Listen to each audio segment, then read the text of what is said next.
ఉంది. ఏం చెప్పను, మాగంటి గోపీనాథ్ చనిపోయే వరకు మాగంటి గోపీనాథ్ అంటే అందరికి రెస్పెక్ట్.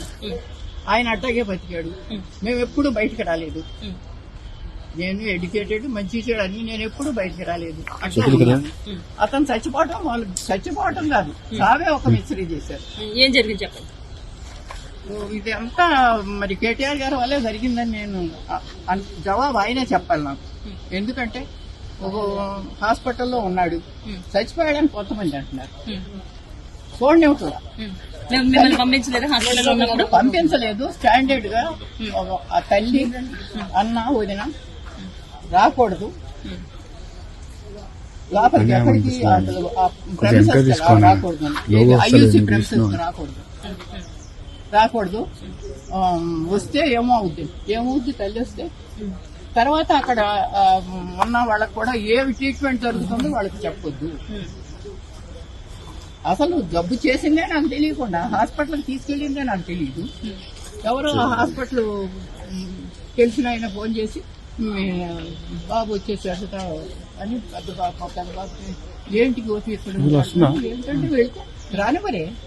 అలాగే ఇప్పుడు కూడా వాళ్ళ కొడుకుని కానీ మీరు ఎందుకు చనిపోయినప్పుడు ఎందుకు రాలేదని చెప్పి అయితే అడుగుతున్నారు. భార్య ఎందుకు రాలేదు, కొడుకు ఎందుకు రాలేదు, గోపీనాథ్ గారు చనిపోయినప్పుడు ఏ కారణం చేత వాళ్ళు రాలేదు.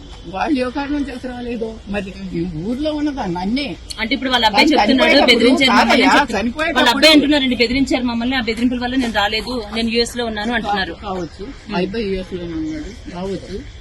ఎందుకంటే నేను ఇంట్లో ఇక్కడ పిల్లడు అక్కడ ఉండంగానే ఇంకా చనిపోయాడో లేదో తెలియదు, వెంటిలేటర్ లో ఉన్నాడు.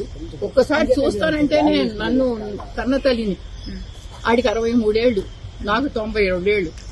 ఏమ్మా చివరి దశలో ఇటువంటి బాధ వచ్చింది ఏంటి? పిల్లాడిని చూస్తానంటే చూడలేకుండా చేసి 3 రోజులు మరి వెంటిలేటర్ లో అట్టు పెట్టారు. నాకేంటి డాక్టర్స్ రావచ్చమ్మా అంటే నాకు తెలియదు కదా, ఆశ అనమాట. వస్తున్నా అక్కడే పడినా. ఈ కేటీఆర్ గారు ఒకసారి వచ్చారు. వచ్చినప్పుడు అయ్యా నన్ను ఇటు రానివ్వట్లేదు కొంచెం చెప్పాయా అంటే గమ్మని తలుపు మూసుకుని వెళ్ళిపోయాడు. కానీ అయ్యో వస్తాను చూస్తాను ఏంటమ్మా అని మాట కూడా అడగదు ఆయన. వచ్చాడు, వచ్చి వాళ్ళతో మాట్లాడాడు. పైకి వెళ్ళి వాళ్ళు వేరే రూమ్ లో ఉన్నారు, అక్కడ పరిగెత్తారు. ఏంటంటే లిఫ్ట్ లో కేటీఆర్ ఉన్నారు, నేను కూడా ఆ లిఫ్ట్ లో ఉంటాను. అయ్యో ఏం చెప్తాను కొంచెం చూడండి ఇస్తాడేమోనని ఆశమ్మ ఏం చేయదు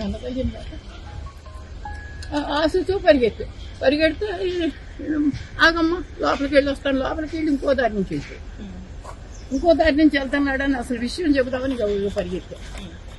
పడదాను ఈ వయసులో పరిగెత్తే గమనం తలుపు మూసేసుకున్నాడు. అయ్యో ఒక్క మాట అయ్యా బాబు, ఒక్క మాట అయ్యా. వచ్చారు. మరి ఆయన వచ్చే వరకు ఈ చనిపోయిన బాడీని ఎందుకు కట్టి పెట్టారా అన్నది ఆయనకి తెలియదు. ఆయన వచ్చిన తర్వాత ఎందుకు డిక్లేర్ చేశారా అని ఆయనకి తెలియదు. నాకు తెలియదు కదా. ఈ కేటీఆర్ సమాధానం చెప్పాల్సిన విషయం.